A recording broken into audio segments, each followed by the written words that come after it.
দর্শক, শেখ হাসিনা যখন পদত্যাগ করে দেশ ছেড়ে পালিয়ে যায় সে সময় বিমানবন্দর দিয়ে হাজার হাজার পুলিশ সদস্যরা দেশ ত্যাগ করে। সেই পুলিশ সদস্যরা হিন্দিতে কথা বলছিল। অবশেষে বেরিয়ে এসেছে গোপন তথ্যগুলা। আপনাদেরকে এই ভিডিওতে দেখাবো বাংলাদেশে ২৬ লক্ষ ভারতীয় নাগরিক চাকরি করে এর বেশিরভাগই হচ্ছে পুলিশের চাকরি করত। তারা ছাত্র জনতার উপর তারাই গুলি করেছে বলে জানা যাচ্ছে। দর্শকের ভিডিওতে আপনাদেরকে দেখাবো আসিফ নজরুল সাহেবও মুখ খুলেছেন সরাসরি। অত্যন্ত গুরুত্বপূর্ণ একটি ভিডিও, তাই তিনি পারছিল না। তখন থেকে কিন্তু দমন পীড়ন করার জন্য একাধিক পুলিশকে নিয়োগ দেওয়া হয়।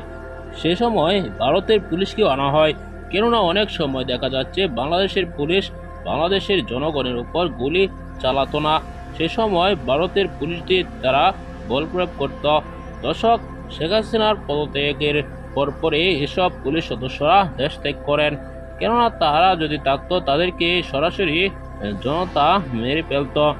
দর্শক, বাংলাদেশের ২৬ লক্ষ ভারতীয় নাগরিক চাকরি করে এর বেশিরভাগই হচ্ছে পুলিশ, গোয়েন্দা, এমনকি তারা অনেক সিভিলে থাকে।